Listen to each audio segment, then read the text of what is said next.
김문식입니다. 초청해 주셔서 일단 감사하고요. 저도 아이칸 처음 와봤고요.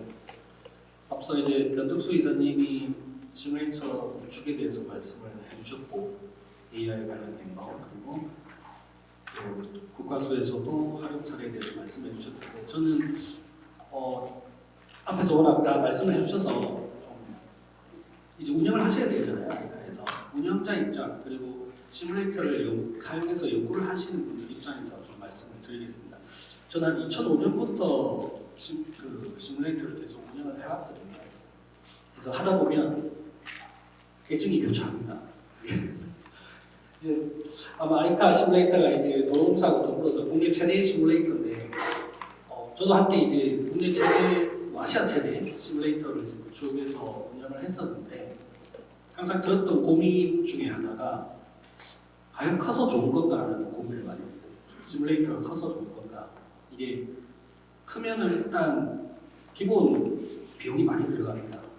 그리고 아마도 이제 꼭 겪으실 테지만 각종 기빈이 오시면 투어 코스에 항상 들어갑니다. 그래서 항상 설명을 드려야 되고 이게 잘 운영되고 있다는 실적도 또 내셔야 되고 항상 주목을 받기 때문에 그래서 그런 운영상에 있어서 또 비용도 무시할 수 없거든요. 계속 비용이 들어가고 유지 보수에 많은 좀 노력을 기울이셔야 되고요. 또 연구하는 입장에서도 큰 시뮬레이터와 작은 대학이나 연구소에서 운영하는 작은 시뮬레이터가 과연 실험 결과에 있어서 어떤 성능상의 차이를 보이느냐 이 부분도 사실 고민이 됩니다. 이게 많은 실험 리소스 비용이 들어갔음에도 불구하고 작은 시뮬레이터와 동일한 실험 결과가 나온다면 과연 우리가 이걸 계속 큰 걸 운영할 필요가 있느냐라는 고민을 해왔습니다. 저는 그래서 지금 광주에도 있죠. 오늘 정천봉제에 오셨는데 한국자동차연구 자율주행연구센터에서 한 17년, 18년 정도 근무를 했고요. 이때부터 시뮬레이터를 계속 운영해 왔고요. 학교로 이제 4년 차 정도 되었습니다. 공주대학교가 공주에 있지 않습니다. 저 항상 공주에서 왔냐고 여쭤보시는데 공주대학 잘 아시는 공주 사범대는 공주에 있고요. 그 공대는 천안에 있습니다. 그래서 천안에서 내려왔습니다. 이걸 좀 말씀드리겠습니다. 자율주행 기술은 아까 이제 말씀을 많이 해주셔서 많이 넘어가고 결국은 키워드를 이렇게 지금 볼 수 있습니다. 자율주행 쪽에 지금 최근 키워드는 E2AI와 SDV 아키텍처 그리고 서비스 BM 이렇게 볼 수 있습니다. 시뮬레이터로 다 활용할 수 있고요. E2AI는 이제 많은 반성이 되고 있어요. 우리나라에서도 자율주행을 정부에서 본격적으로 투자하기 시작한 게 아니라 2013년 정도 그때 이제 산업부에서 집중적으로 투자를 했는데 한 10년 넘게 투자를 했죠. 근데 생각보다 잘 안 되더라라는 게 이제 좀 도달을 했고요. 그 와중에 중국에서 이제 E2AI를 가지고 와서 우리나라보다 훨씬 더 뛰어난 보이는 자율주행 기술을 막 선보이기 시작했습니다. 그래서 자율주행을 연구하시는 많은 분들이 고민이 우리나라 자율주행이 잘 안 되는 이유가 룰 베이스에 너무 집착하는 건가라는 고민을 하기 시작했고 최근에 이제 정부가 이제 인공지능 AI를 해서 E2AI로 개발 철학을 변경해야 되지 않느냐라는 이제 고민을 하고 있습니다. 근데 이제 E2AI를 그러면 잘 하려면 뭐가 필요하냐라고 했을 때 이제 기업들하고 많은 전문가들이 했을 때 크게 세 가지로 볼 수 있는데요. 하나가 이제 뉴럴 네트워크 모델입니다. 그러면 파운데이션 모델이라고 하나 이 모델이 가지고 있어야 되고요. 잘 쓸 수 있어야 되고요. 그리고 심지어 개발할 수 있어야 됩니다. 그래야 자립화가 가능하죠. 지금은 대부분의 AI 연구자들이 해외에서 잘 만들어진 뉴럴 네트워크 모델을 가지고 와서 우리나라 데이터를 학습시켜서 개발을 했다. 혹은 조금 모디파이해서 개발을 했다. 이렇게 주장을 하거든요. 우리나라는 솔직히 파운데이션 모델이 자립화가 되어 있지 않습니다. 그래서 그런 부분이 좀 고민되고요. 그 다음에 학습 데이터 필요하고요. 세 번째가 이제 학습 인프라입니다. GPU로. 근데 요 세 가지가 이제 갖춰져야 되는데 지금은 물리적인 거에 많이 투자를 하고 있죠. GPU에도 투자를 하고 학습 데이터 막 수집하고 있습니다. 근데 파운데이션 모델도 개발을 해야 되는데 이거는 사실 인공지능분의 상위 0.1%의 천재들이 만드는 거예요. 그래서 이거는 좀 곧 하게 부딪힐 것 같다라는 생각이 들고요. 두 번째 주제는 이제 SDV입니다. SDV도 이제 유럽에서 나온 용어인데 SDV라는 기능이 원래 전에부터 있었어요. 근데 이제 네이밍을 이제 SDV라고 하면서 이제 만들어지면서 이 아키텍처가 변화하기 시작합니다. 자동차의 이제 전기전자 아키텍처가 변화하기 시작하고 스마트폰처럼 메인 AP가 들어가고 프로세서가 들어가고 그렇게 되면서 OS가 탑재되고 펌웨어가 탑재되고 미들웨어가 탑재되는 이런 형태로 가다 보니까 소프트웨어 기술이 부각되기 시작합니다. IT 기업들이 이제 막 자동차에 들어오기 시작하고요. 그래서 소프트웨어 업데이트라는 이런 하부가 들어오면서 이제 사이버 보안이 또 강조되기 시작합니다. 그래서 지금은 뭐 자동차에 다 보안 의무화 되고 전에는 보안, 해커 이런 거 안 했는데 이제 커넥티드 비클 되면서 이제 사이버 시큐리티가 부각이 되고요. 그리고 이제 고성능 PC 개념이 이제 자동차에 들어오니까 예전에는 자동차 이 아키텍처가 분산형 아키텍처였습니다. 근데 이제는 메인 프로세서가 고성능 PC를 중심으로 하는 중앙 집중식으로 바뀌면서 조널 컨트롤러나 HPC에 들어가는 그리고 한마디 컴퓨터라고 보면 되죠. 컴퓨터를 만드는 기술 그리고 거기에 들어가는 프로세서, 메모리, 반도체 국산화가 이제 키워드가 되고 있고요. 세 번째는 이제 비즈니스 모델입니다. 이제 보시면 전 세계적으로 자율주행으로 서비스를 하고 있는 비즈니스 모델을 찾아보시면 몇 개 없어요. 대부분 운송, 승객기업, 로보택시. 그 정도가 한계죠. 중국도 많이 돌아다니고 있지만 결국은 로보택시입니다. 그러면 자율주행으로 할 수 있는 것은 비즈니스 모델은 로보택시 정도밖에 없느냐라는 고민이 됩니다. 그리고 이건 국내의 문제입니다. 특히 국내의 문제인데 전부 다 레벨 4, 레벨 5, 레벨 5는 아니지만 레벨 4를 지향하는데 차가 레벨 4 차가 아니에요. 차는 다 지금 일반적인 수동 운전차 그거 개조해서 레벨 4를 지향한다고 합니다. 그래서 풀리 던더스 비클이 없습니다. 조향, 액체이터뿐만 아니라 유럽이나 중국에서는 이제 풀리 던더스 비클을 만들고 있어요. 헤드램프부터 해서 모든 것들에 다 전원도에서 다 이중화가 들어갑니다. 그래서 풀리 던더스 비클이 없다라는 거고요. 그리고 테슬라 로보캡에서도 보셨지만 이제는 수동 조작 장치가 차에서 사라지고 있어요. 레벨 4를 지향하면서 핸들도 없고 페달도 없고 버튼도 없어지는데 거기에 대해서 UX UI 기술이 전혀 지금 개발되고 있지 않습니다. 그다음에 아까 이제 서비스 BM이 이제 운송 서비스의 한계인데 이제 그러면 어떤 거를 할 수 있느냐는 고민이 되죠. 그래서 이제 자율주행 차에 이제 탑승하는 사람이 이제 더 이상 운전자 역할을 좀 많이 역할을 줄이고 탑승자로서 역할을 하니까 그래서 어떤 컨텐츠 서비스를 할 수 있는 기회가 되지 않느냐 이런 고민도 되고 있고요. 네 번째는 자율주행 서비스 BM이 없는 이유는 한마디로 민간에서는 돈이 안 되기 때문이지 않느냐. 민간에서 해가지고 돈이 안 되니까 비즈니스 모델이 발전 안 되는 거 아니냐. 뭐 외국에서 웨이모나 이렇게 하는데 다 투자하고 있죠. 지금 실제로 돈을 벌고 있지 않습니다. 그냥 모기업이 워낙 튼튼하기 때문에 계속 투자를 하고 있는데 이제 실질적으로 흑자를 보고 있는 경우는 거의 없습니다. 다 적자입니다. 그러면 이걸 공공 서비스를 돌려야 되고 공공 서비스로 돌려야 되고 그리고 미래 사회가 이제 고령화, 대도시와 도시 공동화 이런 현상들이 생기는 특히 지방으로 갈수록 그래서 그런 거에 대응하는 공공 서비스의 비즈니스 모델을 좀 찾아야 되는 거 아니냐 이런 고민을 오래 했죠. 오래 했는데 답이 잘 안 나옵니다. 계속 고민해야 되는 부분인 걸 공감해 주시면 좋을 것 같습니다. 자, 아까 E2 AI 말씀하셨는데 이제 몇 가지만 말씀드리고 넘어가도록 하겠습니다. 버전 1.1은 1.0은 이제 룰 베이스 방식이고요. 버전 2.0은 E2 AI 방식이라고 보면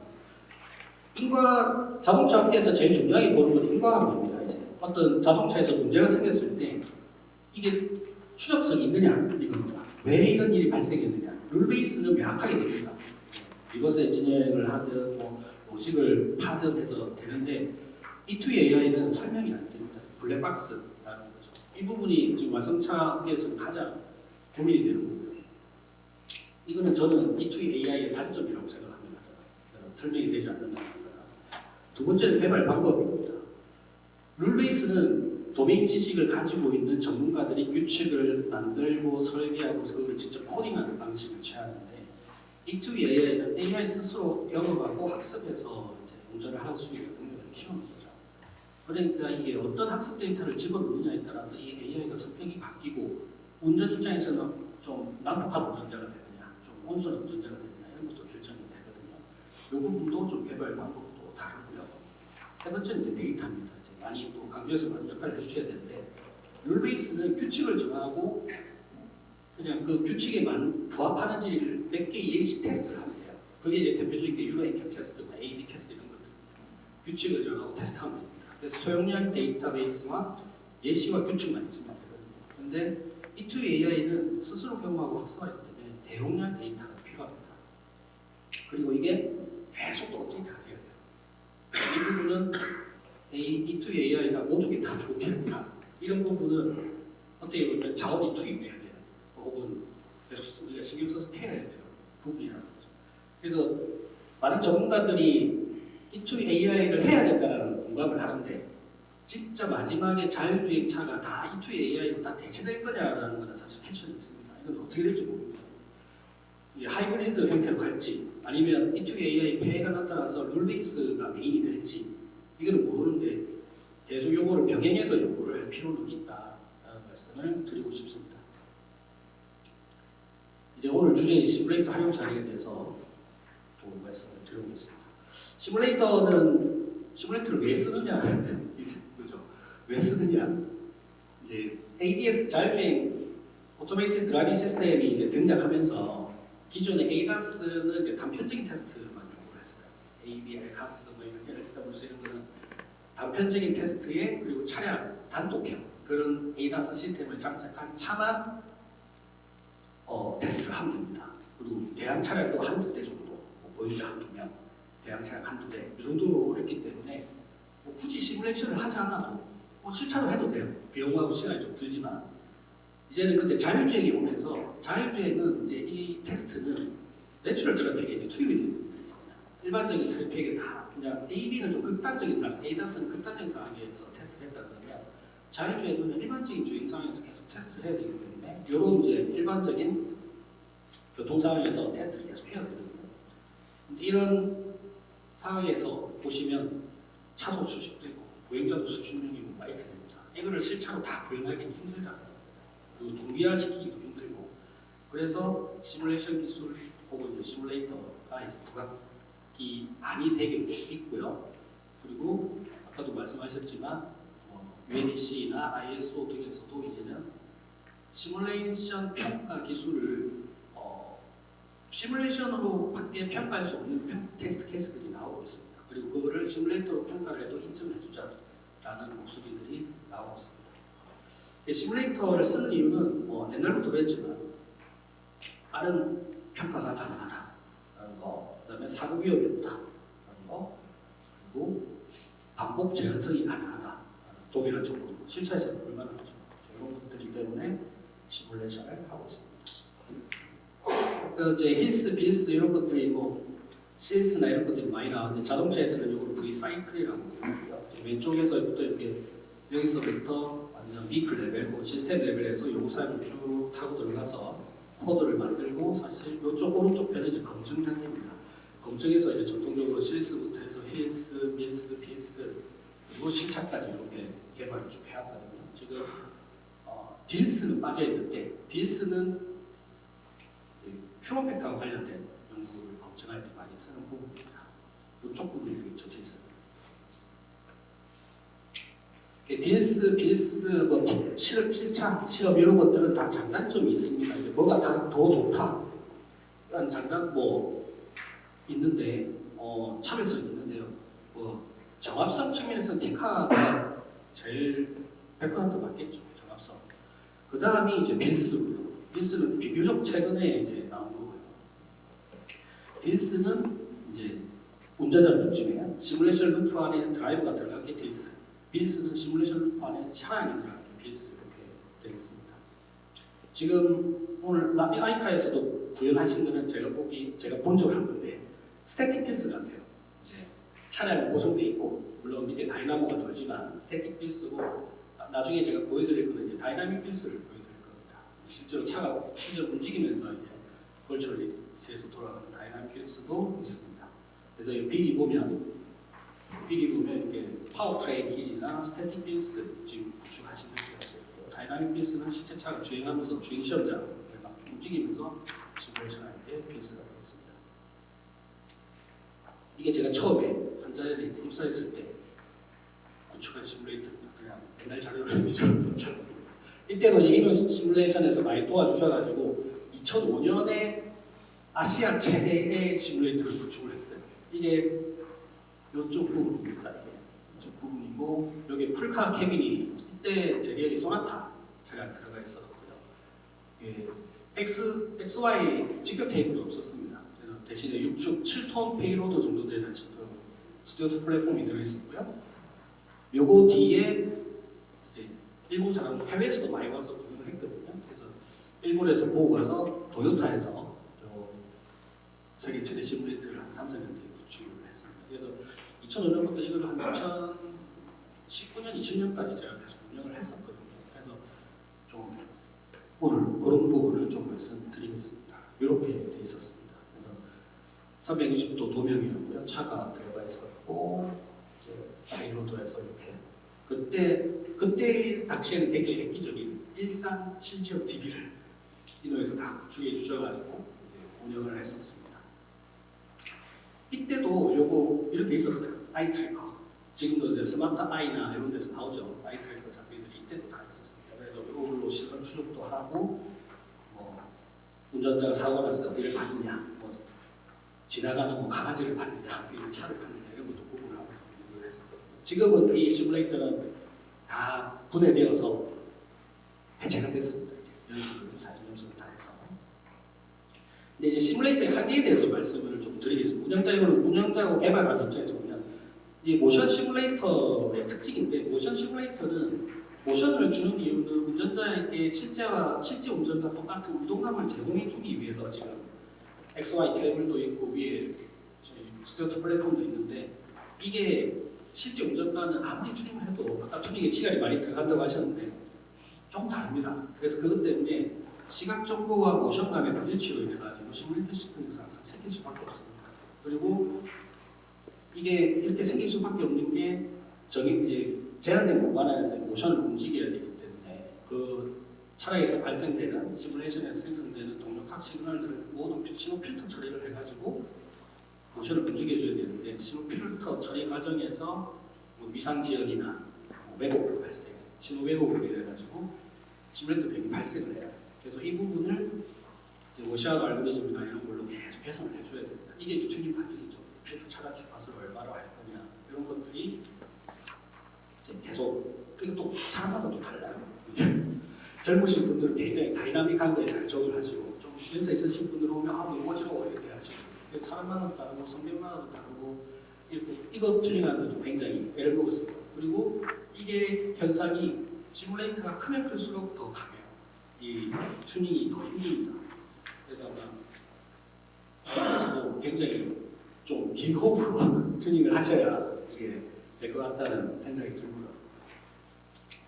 저희 그때 당시에 시뮬레이터는 이제 LBS 위치 기반 서비스 구현이 좀 제한되어 있었다는 게 있었습니다. 이때 당시에 이제 그 GPS의 시뮬레이터가 고정되고서 이제 지금 아이카가 어떻게 되는지 모르겠는데 이게 탑재되어 있는지 모르겠습니다. 그때 2005년 당시에 도입을 했는데 고정된 게 건물 안에 있다 보니까 GPS 시그널이 안 들어와요. 그래서 내비게이션이나 이런 것들을 평가할 수 없었습니다. 그래서 그때 영국의 스페런트 GPS 시뮬레이터 제품을 이 시뮬레이터랑 실시간 연동을 해가지고 건물 안에다가 의사 위성 신호를 만들어서 넣어줬어요. 그렇게 해서 GPS 수신기가 탑재된 여러 가지 공룡 제품들을 평가할 수 있게 했고요. 이게 이제 세계 최초였습니다. 그래가지고 스페런트 제품 그 사람들이 막 찾아와가지고 자기들 제품 이렇게 쓸 줄 몰랐다고 막 하고 갔거든요. 그래서 이제 아마 지금은 이제 다 그렇게 하고 계실 거예요. 지금은 곧 이렇게 만들면서 이제 지금은 대부분 스페런트 GPS 시뮬레이터가 연동이 돼 있으실 겁니다. 그리고 이제 이렇게 쓰면서 GPS 그 시뮬레이션 툴들이 한 20년 정도 지나면서 많은 이제 발전이 있었습니다. ADS 소프트웨어는 이제 모토웨어 같은 오픈소스 소프트웨어가 만들어졌고요. 그리고 버추얼 리얼리티는 아마 지금 이노 시뮬레이션에서는 아마 스캐너를 쓰고 계실 거고, 뭐 포르메이도 있고, 또 카싱, 카메이커, 또 프리스캔, 뭐 굉장히 다양하게 많습니다. 근데 저는 이제 이제는 학교에 있다 보니까 오픈소스를 찾아야죠. 무료 소프트웨어를 찾아야 돼서 지금 칼라를 또 써보고 있습니다. 물론 커머셜 소프트웨어 중에는 이제 뭐 현대차하고 부품 업체들하고 이제 그 자동차 기업들하고 코업을 하기 위해서 카메이커나 카심을 쓰고 있고요. 그리고 센서 모델에 이제 잘 최적화되어 있는 모라이 소프트웨어를 쓰고 있습니다. 이렇게 다양한 소프트웨어를 쓰는 이유가 이제 앞으로 계속 개발하시는 분들은 아시겠지만 소프트웨어들마다 장단점이 있습니다. 어디에 특화되어 있느냐, 이게 나중에 굉장히 중요하거든요. 오늘 또 뒤에서 말씀드리겠습니다. 자율주행 시뮬레이터로 이제 응용한 사례에 대해서 말씀을 드리면 ISO 23374에 보면 이제 AVPS라는 자동 발렛 주차 시스템이라는 게 있습니다. 요거를 칼라를 써서 시뮬레이터에 탑재해가지고 이제 평가를 한 사례가 있고요. 이거는 뭐 굉장히 할 말이 많습니다만 그냥 금방금방 넘어가겠습니다. 이렇게 칼라를 쓰는 게 문제가 아니라 칼라 안에 이제 ISO에 들어있는 평가 기준, 패스페일 기준을 자동으로 내릴 수 있는 그 규칙을 집어넣어서 이 시스템이 지금 패스냐 페일이냐를 자동으로 판단할 수 있는 걸 다 집어넣어줘야 됩니다. 그런 게 있고요. 이거는 지금 동영상이 시간 관계상 넘어가겠습니다. 동영상이 지금 끌어가면서 이건 뭘 하냐면 칼라에서 구현한 건데요. 이제 자율주행차가 되면서 차량 내부라든지 차량 외부와 이제 VRU와 인터랙션을 해야 되는 경우가 있어요. 인터랙션을 할 때 뭐 소리로도 할 수 있지만 디스플레이를 탑재해서 차량이 자율주행차의 상태를 이렇게 내가 지금 자율주행이다, 뭐 수동주행이다, 혹은 이제 교차로에서 만났을 때는 먼저 지나가세요, 이런 것들을 이제 표출을 해줘야 됩니다. 그런 것들을 할 때 다른 툴들은 안 됩니다. 이게 이 기능이 적용되지 않아요. 이제 특히 상용 소프트웨어들은 그냥 근데 이제 칼라는 우리가 오픈소스니까 막 건드려가지고 이런 디스플레이를 만들어가지고 집어넣을 수 있어요. 집어넣어가지고 내가 원하는 문구나 뭐 동영상 이런 것을 집어넣어서 이런 실험들을 할 수 있는 이제 장점이 있습니다. 그리고 이제 자율주행 제어권 전환. 요것 이제 실차와 요때는 노라이 소프트웨어를 썼습니다. 실차와 이제 시뮬레이션을 합쳐서 약간의 또 스태틱 빈스 같은 거 이렇게 합쳐가지고 자율주행 제어권, 수동 운전에서 자율주행 넘어갈 때, 자율주행에서 수동 운전으로 넘어갈 때 제어권 전환을 이렇게 시뮬레이션으로 스태틱 빈스를 구축한 사례가 있고요. 한 사례마다 정말 뭐 드릴 말씀 많지만 제가 드리겠습니다. 그리고 이제 요즘 자율주행에서 이제 또 하드로 나오는 게 자율주행이 아무리 발전을 해도 into AI를 하더라도 자율주행은 페일에 빠질 수밖에 없다. 그 무한대의 상황을 다 할 수 없기 때문에 그래서 그때 이제 대안으로 나오는 게 원격제어입니다. 국제 표준으로 지금 지정이 되어 있습니다. 그 RS, LSAD라는 ISO 표준으로 지정이 되어 있는데 원격 제어도 시뮬레이터로 이렇게 그 구현을 하고 테스트한 사례가 있습니다. 이제 앞으로 이제 해야 될 일에 대해서 좀 말씀드리면 시뮬레이터를 이제 구성하시면 이제 지금은 아마 스캐너로 되어 있으실 것 같은데 그 가상 공간, 정말 벌추얼 월드를 얼마나 현실감 있게 향상시킬 거냐라는 이제 고민을 하게 되거든요. 가장 최근에 제가 그래도 여러 가지 봤던 것 중에 그래도 제일 낫다. 시각적으로 제일 낫다고 했던 거는 칼라입니다. 지금 이거는 칼라는 이제 원래는 언리얼 엔진 4.0에서 지금 5.5로 우리 게임 좋아하시는 분들은 잘 아실 거예요. 언리얼 엔진 5.5는 거의 완급으로 나옵니다. 그래서 5.5로 돼서 리얼리티가 대폭 향상이 됐고요. 실제로 모 티어 1은 이 칼라 소프트웨어를 자기네들 카메라 센서 그 검증용으로 쓰려고 지금 하고 있어요. 그럼 왜 카메이커나 카심이나 이런 걸 안 쓰냐? 그만큼 리얼리티가 안 나와요. 걔네들은 동력학 정확도에 집중이 돼 있고 이 시각적인 리얼리티는 좀 노력을 많이 기울이지 않았거든요. 그래서 보시면 여기 앞차에 반사되는 거라든지 밑에서 빛 반사, 범퍼에 있는 빛, 그렇죠. 대시보드에 있는 빛 반사 같은 것도 굉장히 모사가 잘 되는 것을 이렇게 볼 수가 있습니다. 그리고 아까 이제 변희사님께서 말씀하셨지만 엔비디아의 옴니버스나 이제 코스모스 툴도 지금 이제 아직은 좀 그래도 접근성이 괜찮으니까 나중에 비용을 아주 비싸게 받을 수도 있지만 이거를 좀 쓰는 것도 고려를 하고 있고요. 요거는 뭐 아마 아이카에서도 아마 이런 실지형 저희 공주대학교 천안 캠퍼스를 이제 3D 모델로 만든 겁니다. 만드는데 여기서도 이제 이슈가 있는 게 시뮬레이터에 구현하는 3D 모델링에 적합한 할 때 만드는 맵이랑 자율주행 ADS가 쓰는 맵이 달라요. 그래서 실제로 맵 제작업체들이 이 두 개의 도메인을 다 알고 있는 제작업체들이 좀 드뭅니다. 3D 모델을 잘 만드는 한마디로 게이밍 잘 만드는 회사들이 있고요. 이거는 잘 모르겠는데 라스 데이터나 뭐 쉐이프 파일 뭐 이런 것들을 자율주행에서 쓰는 데이터를 또 잘 만드는 회사들이 달라요. 그래서 맵을 만드실 때 저희는 이제 그렇게 요구를 하죠. 이 맵을 나는 시뮬레이터에도 쓸 거고 자율주행 차에도 탑재를 할 거니까 이런 파일들, 쉐이프 파일이나 라스 파일, 오픈 드라이브 파일이나 네임넷 파일 이런 걸로 다 만들어주고 그리고 시뮬레이터에 올릴 수 있게 3D 모델도 다 해줘. 이렇게 만들어야 돼요. 그래서 운영하실 때도 그런 걸 참고하시면 좋을 것 같고요. 모션 튜닝은 아까 이제 풀리지 않는 숙제라고 말씀드렸는데 이렇게 시뮬레이션을 할 때 이 모션을 저희 학교니까 잠깐만 가지고 왔습니다. 어떻게 움직여줘야 진짜 탑승한 운전자 혹은 탑승자가 내가 실제 좌회전, 우회전, 극감속하는 그런 운동감을 느낄 거냐에 대한 이슈인데 이런 필터들이 엄청 들어갑니다. 로페스 필터부터 사이페스 필터, 병사면허 엄청 들어가거든요. 이때마다 신호 왜곡이 계속 생겨요. 위상지역이 계속 생기고. 근데 안 할 수는 없거든요. 그래서 이거를 어떻게 할 거냐라는 거고 아까 여러 가지 시뮬레이터 예시에서 밑에서 Z축으로 바이브레이션 주는 것도 있었잖아요. 그런 걸 이제 스페셜 이펙트라고 합니다. 이제.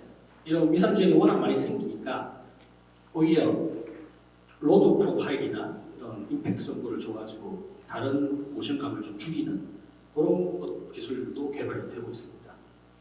이런 것들을 어떻게 잘 튜닝할 것이냐도 굉장히 중요하고요. 이제 보여드릴 거는 이제 혼합현실 다이나믹 빌스입니다. 이건 이제 빌스긴 한데 조금 개념이 달라요. 이때까지 빌스는 스태틱 빌스가 있었고요. 기존의 원래 빌스는 어떤 거냐면 그냥 차에 모니터 하나 달려 있고요. 실제 차가 이제 PG를 쭉 주행하면서 모니터에 나오는 가상화면을 보면서 이렇게 움직이는 건데 이거는 이런 식으로 움직입니다. 이제 천안에 있는 자동차 연구원의 이제 주행 시험장입니다. 그리고 여기 보이는 요 화면 있죠? 요 화면이 지금 유리가 아닙니다. 이게 디스플레이입니다. 지금 디스플레이.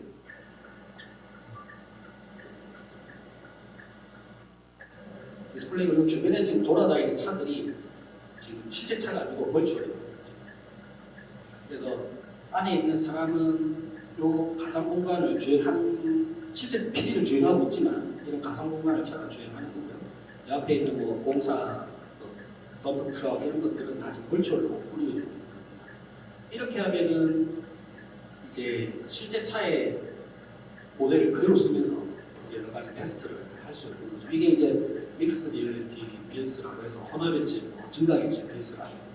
이런 것들도 이제 빌스에 좀 개선된 거죠. 처음에 스태틱 버전, 스태틱 빌스, 그다음에 다이나믹 빌스, MR 빌스 이렇게 이제 방법을 쓰고 있습니다. 예, 마치도록 하겠습니다. 시뮬레이터를 운영자 입장에서 어떻게 쓸 거냐? 예, 잘 활용해야 되거든요. 계속 어떻게 쓰고 있냐? 계속 질문을 받습니다. 이렇게 많이 구축을 했는데도 어떻게 쓰고 있냐? 질문을 많이 받는데 AI하고 연계가 되어 있으니까 이제 첫 번째는 저는 AI 학습 데이터 생성용으로 쓸 수 있을 것 같다라는 생각을 합니다. E2 AI 자율주행을 위한 학습 데이터 생성, 워낙 스캐너도 그래픽이나 리얼리티가 좋기 때문에 근데 다만 이거는 E2 AI를 하는데 이 벌추얼로 만들어진 데이터가 다 커버하지 못합니다. 다만 이제 실차 실험 전에 피지빌리티 정도 보는 정도 수준의 학습 데이터를 생성하는 게 있고요. 근데 이때 이제 중요한 점이 뭐냐면 차량 내부, 특히 이제 차량에 탑재된 센서 모델이나 차량 동력학 등의 정합성에 대해서 굉장히 질문을 많이 받아요. 이게 센서 모델이 진짜와 특히 레이더 카메라입니다. 얼마나 정확하냐, 똑같냐, 차량 동력학, 거동 특성이 이 실제 차와 얼마나 정확하냐라는 질문을 굉장히 많이 받거든요. 근데 이거는 항상 이제 운영사 입장 그겁니다. 좋은 툴을 써서 차량을 맞췄다 이거예요. 그 좋은 툴이 얼마나 정확하냐면 사실 차량 동력학 그 카심이나 카메이커도 한 27자에도 32자에도 정도 씁니다. 그거를 이제 아마 쓰시겠죠. 쓰실 텐데 그렇지 않은 시뮬레이터 솔루션도 많아요. 차량 동력학이 굉장히 허술한 시뮬레이션 소프트웨어도 굉장히 많고요. 센서 모델 같은 경우는 더 심각합니다. 특히 레이더 모델, 카메라 모델, 오브젝트 뽑아내는 것들은 대부분 보면 그냥 오브젝트 레벨이에요. 전파를 모두 다 시뮬레이션에서 이렇게 할 수가 없습니다. 이거는 현대차에서도 이거를 풀어보려고 제 아는 전 세계를 돌아다니면서 유명한 사람 다 만나서 막 솔루션을 구하려고 했는데 설사 모델을 못 만들었어요. 그래서 이거는 그냥 오브젝트 레벨로 그냥 여기 있다. 그냥 인식된 걸로 치자. 이렇게 하면서 이제 가져오는 겁니다. 그래서 이게 얼마나 정확하냐는 질문을 받고요. 차량 외부는 날씨, 조명, 도로 상태 이런 환경 조건의 정합성. 이거는 좋은 소프트웨어, 비싼 소프트웨어 쓰면 됩니다. 아까 팔려를 모르긴 하지만 근데 메인 소프트웨어를 어떤 관점에서 선정할 거냐도 문제가 되고요. 그리고 이거를 얼마나 계속 유지 보수를 어떻게 할 거냐 이런 것들도 계속 이제 고민이 되겠죠. 두 번째는 차세대 HMI 연구입니다. 딜스를 쓰는 이유죠. 딜스는 ADAS나 ADS는 안전성 확보가 기본이 돼야 되는데 이제 기존 차량과는 이제 아까 페달이 없는 경우도 있었고 아마 지금 마이카 시뮬레이터도 차량 캐빈을 바꿀 수 있을 것 같아요. 그러면은 페달리스, 핸들리스, 스티어리스 차량이 들어왔을 때 그 캐빈을 바꿔가지고 실제 도로에 못 돌아다니니까 이런 거는 시뮬레이터상에서 운전해 보면서 신개념 멀티모다 인터페이스를 테스트해 볼 수 있을 거예요. 그래서 이거는 이제 사람을 위험한 주행 상황에 노출시킬 수 없으니까 시뮬레이터가 대안이 될 수밖에 없습니다. 그래서 시뮬레이터 운전자나 탑승자한테 고도의 현실감을 제공해 줘야 돼요. HMI 연구 결과에 우리가 신뢰성을 얻으려면 그러면 이 시뮬레이터가 제공하는 가상현실의 시각, 청각, 촉각, 운동감 정보가 아주 실제와 정합성이 높다는 게 증명이 돼야 됩니다. 그냥 크니까 무조건 좋아 이게 아니고요. 이게 당연히 좋을 거라고 우리가 예상은 하지만 이게 뭔가 정량적으로 좀 증빙이 되는 게 좋을 것 같다는 생각이 듭니다. 세 번째는 이제 자율주행 성능 검증입니다. 그냥 ADS 아까도 말씀드렸지만 ADS를 모두 다 이렇게 시차 실험을 할 수 없으니까 시뮬레이터에서 성능 검증을 할 수 있고요. 특히 이제 국제 UNEC나 ISO에서 이제 시뮬레이션 평가를 정식 평가를 인정하고 있기 때문에 이런 시뮬레이터의 필요성이 있을 것 같습니다. 마지막으로 이거 말씀드리면 제가 이제 한자일에서 대형 시뮬레이터를 구축하면서 이제 거기에 많은 이제 선배님들하고 또 이노 시뮬레이션에서 대학 연구소하고 그때 시뮬레이터 포럼을 만들었죠 저희가. 그 만든 목적이 뭐였냐면 이제 시뮬레이터의 규모나 성능 기능은 다 제각각이에요. 큰 시뮬레이터도 있고 저희 같이 대학에서 구축한 조그만 1인칭 시뮬레이터도 있고 다 다릅니다. 그러니까 이게 동일한 실험을 할 때 과연 이게 동일한 결과가 나오느냐라는 거죠. 그러면 이 시뮬레이터에서 실험한 결과는 우리가 신뢰할 수 있느냐? 작은 시뮬레이터에서 실험한 결과는 신뢰할 수 없느냐? 이 질문이 계속 들어갑니다. 물론 경향성은 비슷하게 나올 수 있어요. 근데 절대값 기준으로는 그럼 어느 정도까지 성능이 시뮬레이터의 기본 성능이 되어야만 우리가 이거를 신뢰할 수 있느냐? 실차와 중에서 그 고민을 되게 많이 해서 그 시뮬레이터 포럼에서 그거를 좀 고민해 보려고 했거든요. 근데 못했죠. 그래서 시뮬레이터를 좀 표준화해보자, 성능 표준화해보자 이런 얘기를 좀 많이 했었습니다. 최소한의 요구사항 그런 것들을 해보자 했죠. 그래서 결국 못했는데 이게 결국은 제각각입니다. 다. 그리고 지금 이제 아이카이 시뮬레이터는 어떻게 보면 국내에서는 레퍼런스가 될 거예요. 이제. 어떤 우리 아이카에서 나온 결과가 가장 우수하고 최신 시뮬레이터이기 때문에 여기서 있는 결과가 우리가 잘 믿을 수 있을까라는 말들이 나올 거예요. 그래서 이 시뮬레이터에 대해서 규격화와 표준화가 필요합니다. 이게 어느 정도 모션이 있는 시뮬레이터도 있고요. 모션 플랫폼이 없는 시뮬레이터도 있습니다. 그러면 특히 HMI 시험 결과 같은 경우는 반드시 모션 플랫폼이 있어야만 우리가 그 결과를 인정할 수 있어 이렇게 말할 수 있다는 거죠. 이게 이제 고민의 시작입니다. 그게 이제 규격화와 표준이 좀 어느 정도 기술적 합의 이런 게 이루어져야 이 시뮬레이터를 우리가 활용했을 때 그 실험 결과 이런 것들이 수용성을 확보할 수가 있습니다. 그리고 공식력도 갖게 되고요.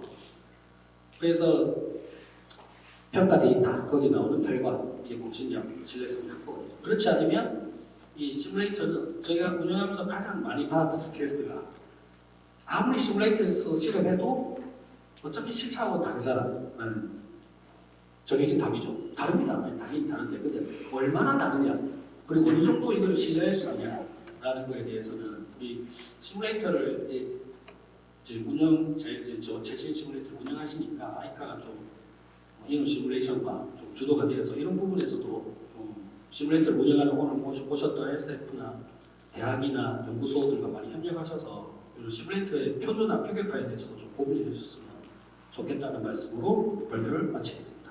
감사합니다.